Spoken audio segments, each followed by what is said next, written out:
चलते हैं सामने से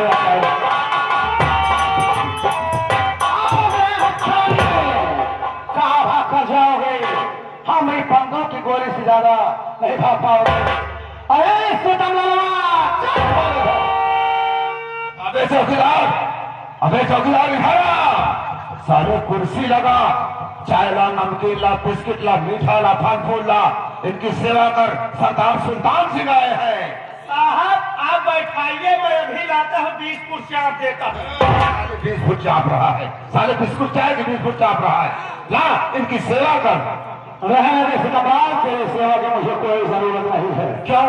क्योंकि तुमसे पुराना हिसाब किताब चुकता करना है। पुराना हिसाब किताब? जी हाँ। अगर सरदार सुल्तान सिंह तुझसे हमारी क्या दुश्मनी है जो कि पुराना हिसाब किताब चुकता करना चाहते हो?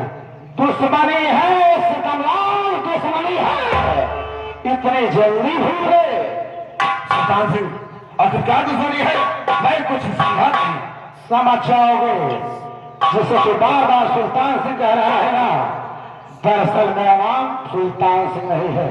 क्या नाम है? मेरा नाम क्षमा कुमार चमन कुमार। लेकिन तुम टापू कैसे मर गए?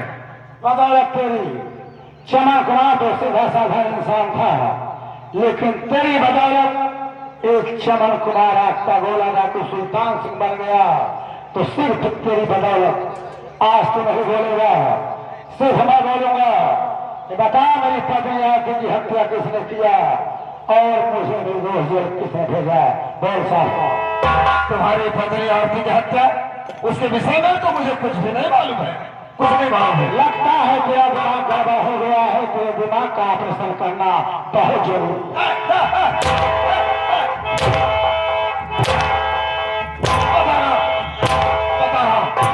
मुझे मालूम है तेरे जैसे कुत्ते का इलाज यही है। तुम्हारी पत्नी आरती की हत्या तुम्हारी सौतेली मां कलावती भक्ति ने किया था। उसने कहा था ये खून का इल्जाम अगर हमारे बेटे चमन कुमार के ऊपर लगा दोगे तो मैं तुम्हें 2 लाख रुपए दूंगी। 2 लाख रुपए? हाँ।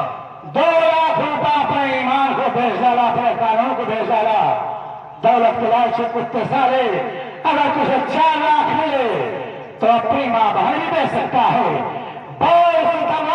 तेरी माँ बहन की क्या कीमत है? मैं तुझे 4 लाख दूंगा।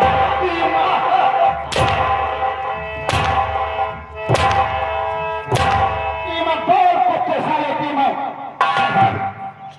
चमन कुमार मुझे माफ कर दो, आज तुम्हारी ऐसी गलती में कहीं नहीं कर दूंगा। तुझे माफ कर दो? तो बता मेरी बेटियों की हत्या किसने किया और किसने करवाया? बहुत सारे गम्मा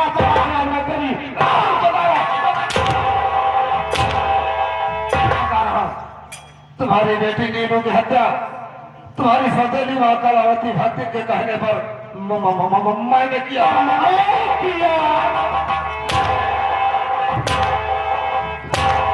तुमने किया था। दर कराची कुत्ते सारे आप तेरे जैसे चंद गद्दार सिपाहियों को दे रहे कि पुलिस डिपार्टमेंट बदनाम हो चुका है। गधे के पीठ पर एक घोड़े की जीन अच्छी नहीं लगती, पर खुदाए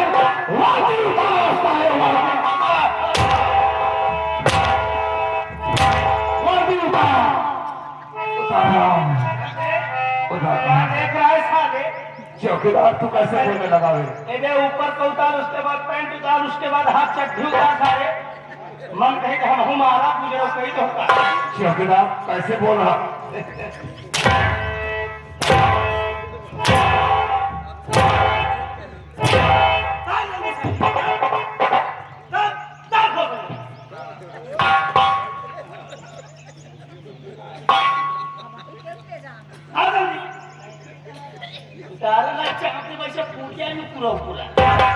बता रहा हूँ चौकीदार।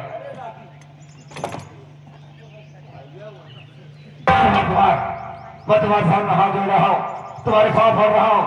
अब तो मेरी वर्दी भी करवा लिया, अब मुझे माफ कर दो। आज के बाद अब आया है उस पहाड़ से याद कर सुखमलाल एक दिन उठा, जिस तरह से मेरे सामने हाथ जोड़कर रो रहा है, गिड़गिड़ा रहा है, इसी तरह से मैं भी तेरे सामने हाथ जोड़कर रोता रहा, गिड़गिड़ाता रहा कि साहब मैं खून नहीं हूँ, मैं निर्दोष हूँ। तो मुझे डायलॉग सुना रहा था कि मेरा नाम सितमलाल सक्सेना है।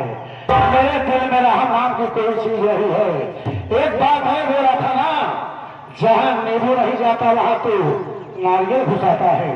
आप तेरी जादूगरी मैं देखना चाहता हूँ, मुझे नारियल घुसाते दिखा। घुसा नारियल, तेरी जादूगरी मैं देखना चाहता हूँ। चमत्कार, अब तो मुझे माफ कर दो। आज के बाद ऐसी गलती मैं कभी नहीं करूंगा। तुझे माफ कर दूं? तेरे जैसे पापी को चल ठीक है, माफ कर दूंगा, लेकिन मेरी एक शर्त है। क्या शर्त है? अभी अपनी बेटी के लाश का अंतिम संस्कार नहीं किया है। चल मेरी बेटी को जिंदा कर दे, कसम माँ भवानी की, मैं तुझे माफ कर दूंगा सुतमलाल। चल। लेकिन वो तो मर चुकी है, वो कहाँ जिंदा हो सकती है? तू सच कह रहा है मेरी बेटी जिंदा नहीं हो सकती? नहीं जिंदा हो सकती। तो सोच कैसे लिया बे कि तू जिंदा बचेगा? तेरे जैसे पापी को इस पृथ्वी पर जीने का कोई हक नहीं है। देखे मरा जा चुके हैं, तुझे ले जाने के लिए नहीं।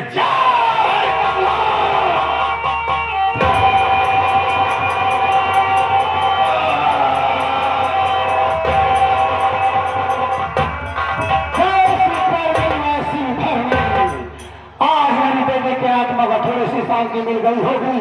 अब यहाँ से चलता हूँ, अभी तो प्रवृत्तियां बाकी है।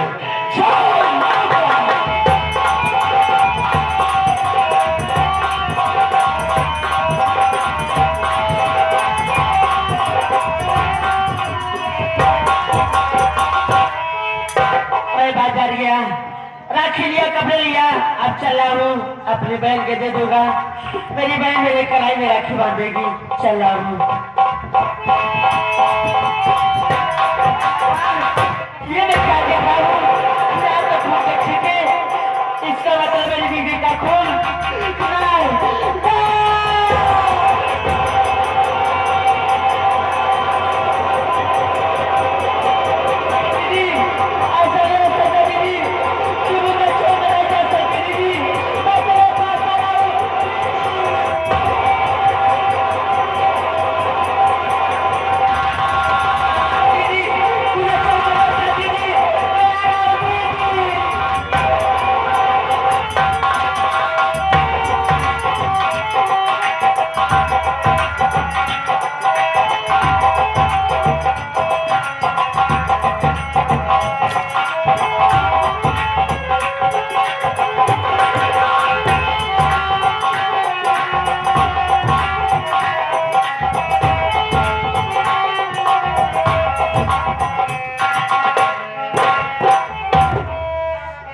या परमात्मा, आज मैं कैसा बदनसीब बाप हूँ कि जिस बेटी के लिए दिल में बार बार सजा कर रखा था कि एक दिन अपनी बेटी की बारात के दरवाजे पर धूमधाम से बुलाऊंगा और इसे दूल्हा बनाकर डोली में बिठाकर इसकी डोली अपने कंधे से उठाकर इसके ससुराल पहुंचाऊंगा। आज उसी बेटी की लाश इन कांधों से लाद कर इस शमशान घाट पर जलाने आया हूँ। लेकिन देखने से पहले मैं मर क्यों नहीं गया परमात्मा, मर क्यों नहीं गया? और ये बिटिया नहीं, और ये पानी पर मुझे पापा कहकर गले से लग गया। परसों से पापा से कुछ सुनने के लिए मेरे पास लग गए।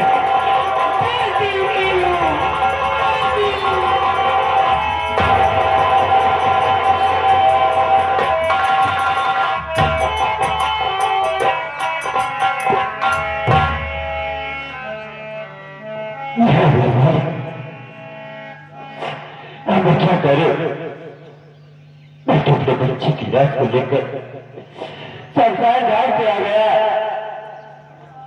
मुझे तो लगा मेरे खूब बात कि अपने बच्चे को कफन नहीं दे पाया। सरदार आज मैं अपने बच्चे की लाश को बिना कफन के दफन करूंगा। तेरा इशारा है वाले।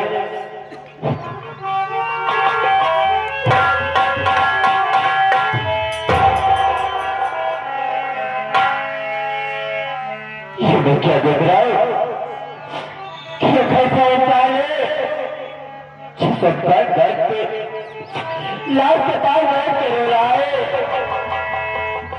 चला इसके पास चलता है। हो सके तो मेरे बच्चे के लिए कबूल की व्यवस्था हो जाए। तेरे बच्चे में कैसे करो कबूल की व्यवस्था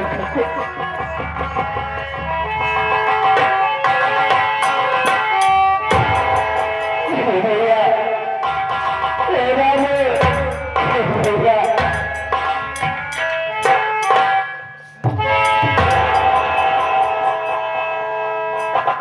तो कैसा इंसान है, क्या तुझे मालूम नहीं कि ये शमशान घाट है और शमशान घाट पर मासूम बच्चे को लेकर आया है।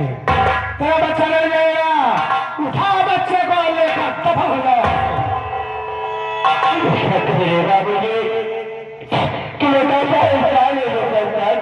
बच्चे को लेकर आया है, यहाँ से लोग चला जाएगा, इसे रह जाएगा।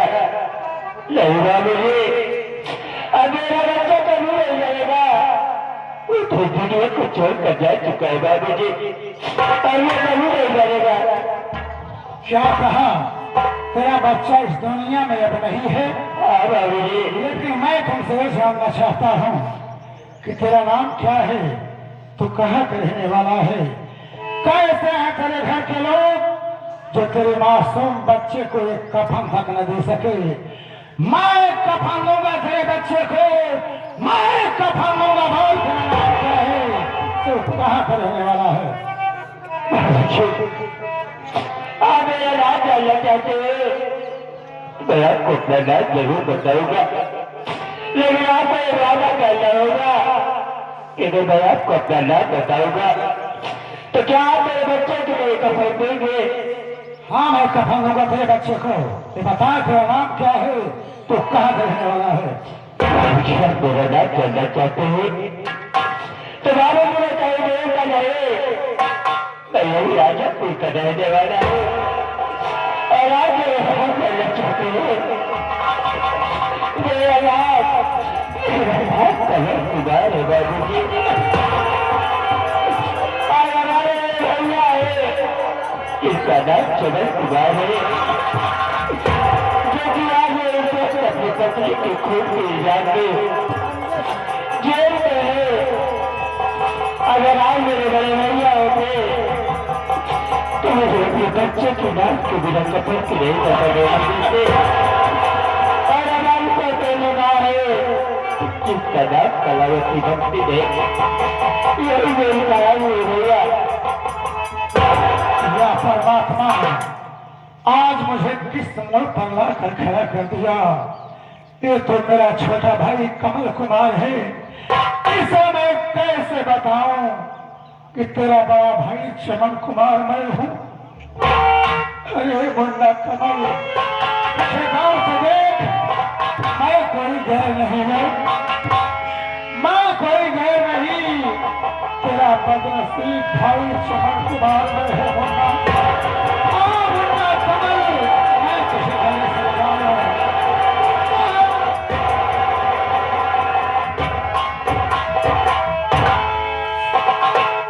भैया मैं आपसे बात जानना चाहूंगा कि आप लोग शमशान घाट पर किसकी लाश लेकर आए भैया? जो आप रो रहे हैं कि हम अपने छोटे भाई से नहीं बताएंगे। मुन्ना कमल, ये कोई गैर नहीं है, कहते भैया ये कोई गैर नहीं है जिसके लिए तो रात दिन दिल में सटल सजा के रखता था और मुझसे कहता था कि भैया एक दिन अपने दरवाजे पर बात आएगी, सहनाई बजेगी। ये कोई गैर नहीं है मुन्ना। कहते भैया भतीजी मेरी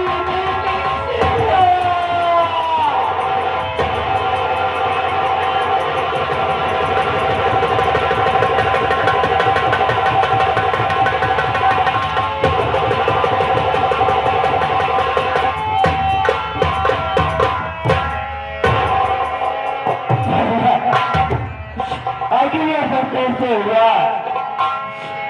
दुनिया की जान किसने ली भैया? भैया मुन्ना कमल, बेटी हुकुमारी में सारा हाथ अपनी सौतेली मां कलावती भक्ति का है। लेकिन से मारने वाला तो कमीना दरोगा उसकी तमला सक्सेना है जिसे मैं मौत के घाव उतार दिया मुन्ना। लेकिन मैं तुमसे ये जानना चाहता हूँ कि तेरा मासूम बच्चा कैसे मरा? क्या ये बीमार था? बोल मेरे भाई, तेरे मासूम बच्चे की मौत कैसे हुई मुन्ना? मेरा बाप का बच्चा बीमार नहीं था। अब हो जाएगा कुटिया की जान ले लेंगे। अब ये कहते हुए बात अलावती भक्ति कहा थे तो आज मुझे विश्वास हो गया भैया कि मेरे बच्चे की जान कोई है नहीं।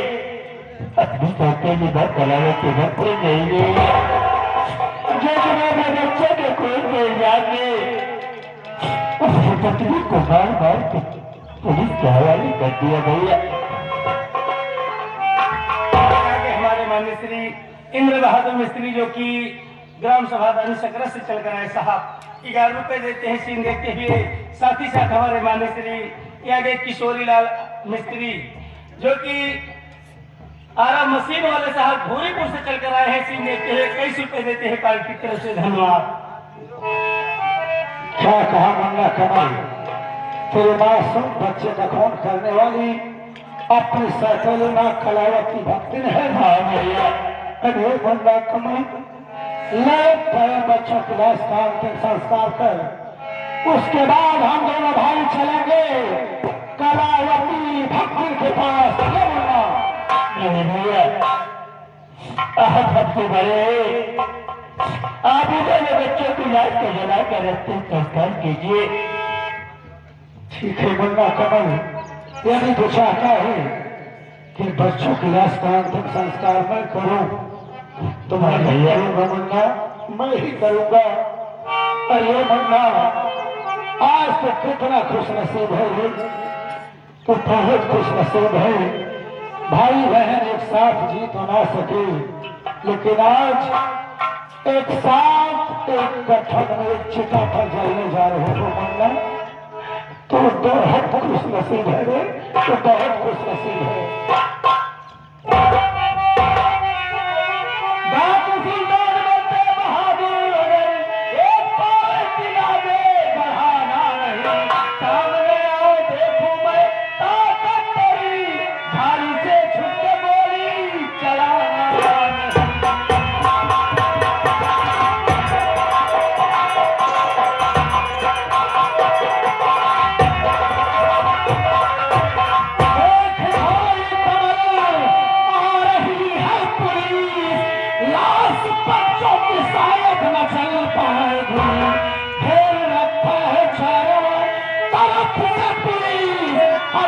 हाथ में साइड लग जाए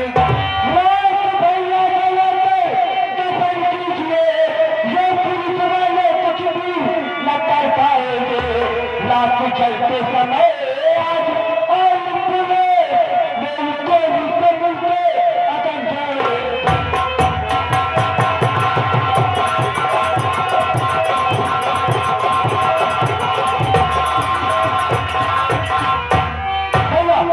अकेले बच्चों की लाश को जलाकर अंतिम संस्कार कीजिए।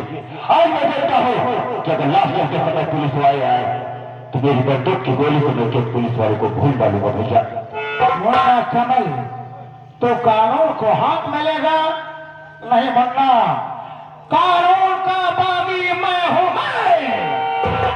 मैं नहीं चाहता जिस भाई के हाथ में कलम पकड़ाया आज उसके हाथ में बंदूक हो। नहीं मुन्ना, ला बंदूक मुझे दे, पुलिस को मैं संभालता हूँ और ले जाए बच्चों की लाश का अंतिम संस्कार कर। नहीं भैया आप हमसे बड़े हैं और बड़े भाई के होते हुए छोटे भाई का अधिकार नहीं होता तो अपने बच्चों की लाश को जलाकर अंतिम संस्कार करे। आप हमसे बड़े, आप ही दोनों बच्चों की लाश को जलाकर अंतिम संस्कार कीजिए। आज मैं देखता हूँ कि अगर लाश जलते समय पुलिस वाले आए तो मैं अपनी बंदूक की गोली से एक एक पुलिस वाले को भूल डालूंगा भैया। मुन्ना कमल अभी थोड़ा आसान है, तुझे क्या मालूम कि पुलिस वालों से कैसे निपटा जा सकता है। इसलिए सुधराकर ला बंदूक मुझे दे, पुलिस को मैं संभालता हूँ और ले जाए बच्चों की लाश का अंतिम संस्कार कर। अभी तेरा बड़ा भाई चमन कुमार इतना कमजोर नहीं है मुन्ना। अभी तो सब पुलिस का मैं अकेला भाई हूँ। लाख बंदूक मुझे दे, पुलिस को मैं संभालता हूँ और ले जाए बच्चों की लाश का अंतिम संस्कार कर तुझे मेरी कसम। ये क्या कह रही है?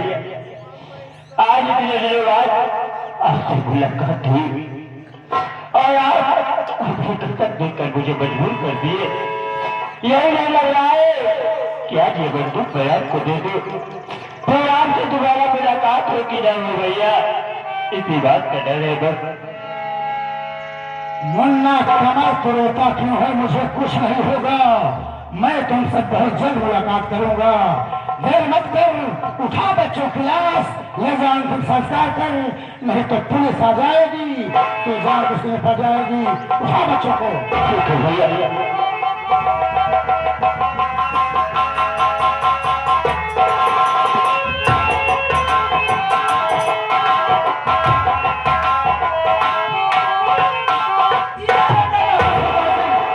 भागने की कोशिश की तो गोली मार दूंगा।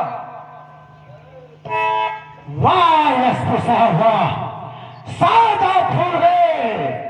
ए सुल्तान से कोई भेड़ बकरी का बच्चा नहीं कि दवा पकड़ करके हलाल कर दिया। सुल्तान से को गिरफ्तार करने के लिए लोहे के हाथ चाहिए, लोहे का। नहीं मानो, जैसे आए हो वैसे मुड़कर चले जाओ, नहीं तो गोलियों से भूल ले जाओ। सुल्तान सिंह, तू सोच रहा है कि ऐसे घर एसपी अकेला है? अरे तो अपनी जगह उठा कर चारों तरफ देख, पुलिस तुझे अपने घेरे में घेर रखी है। सिर्फ मेरे इशारे की देर है। अगर मैं इशारा कर दूं तो पुलिस कितनी गोली मारेगी, इतनी गोली मारेगी, तेरे बदन को छलनी कर देगी और पहचानने वालों को मुश्किल हो जाएगा। तेरा तो सुल्तान सिंह की खोपड़ी है, तंदूर की तली हुई रोटी है। लगता है ख्वाब सजा कर आए हो मुझे गिरफ्तार करने के लिए। तुम्हारे ख्वाब को साकार कर दूंगा, लेकिन आज नहीं। आज ये सुल्तान सिंह मजबूर है, सिर्फ 24 घंटे की मोहलत चाहता है। 24 घंटे के अंदर ये सुल्तान सिंह खुद अपने कदमों से चलकर आपके थाने में आत्मसमर्पण कर देगा। अरे वाह वाह डाकू सुल्तान सिंह, जिस डाकू सुल्तान सिंह को गिरफ्तार करने के लिए प्रशासन की सारी पुलिस परेशान थी, आज वो डाकू सुल्तान सिंह मेरे हत्थे लगा है। तुम उससे 24 घंटे का मौका मांग रहा है और फिर मैं कैसे कानून के बागी के ऊपर भरोसा कर लूं कि वो 24 घंटे के बाद अपने आप को कानून के हवाले कर देगा? भरोसा दिलों का विश्वास होता है साहब। आप मेरी बातों पर भरोसा करके देखिए, सिर्फ 24 घंटे के अंदर ये सुल्तान से खुद कानून को आत्मसमर्पण कर देगा। ठीक है डाकू सुल्तान सिंह, मुझे तुम्हारी बातों में दम दिखाई दे रहा है। मैं तुम्हें 24 घंटे का मौका दे रहा हूं, लेकिन एक बात मेरी याद रखना, अगर 24 घंटे के बाद तुम अपने आप को कानून के हवाले न किए तो जहां कहीं भी जो मिलोगे इनकाउंटर में मैं तुम्हें मार दूंगा। सुल्तान सिंह जो कहता है उसे करता है साहब। आप घर देखते रहना, सिर्फ 24 घंटे से एक भी मिनट ज्यादा हुआ तो आपकी बंदूक की एक गोली होगी, ये सुल्तान सिंह का सीना होगा। मैं जा रहा हूं, जाओ। साहब बोलो चौकीदार साहब जी, सुल्तान सिंह को आप वर्षों से तलाश कर रहे थे। वही सुल्तान सिंह आपके सामने आया, आप उसे छोड़ दिए, बात क्या है? चौकीदार साहब, तुम सोच रहे हैं कि शेखर एसपी डाकू सुल्तान सिंह से डर गया? जी साहब, ऐसी कोई बात नहीं है। मैं सोच रहा हूँ कि मुझे पता लगाना है कि डाकू सुल्तान सिंह का अड्डा कहाँ है।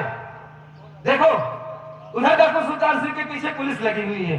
जी साहब, इधर हमको और तुमको चलना है, इसके अड्डे को पता लगाना है। साहब, इसके अड्डे को पता लगा करके इसका अड्डा जहाँ मिले इसके अड्डे को तबाह कर देना है और इसके गुलाम में जितने भी आदमी मिले सबके हाथ में हथकड़ी लगा करके अदालत में पेश करना है। और चले जाते हैं।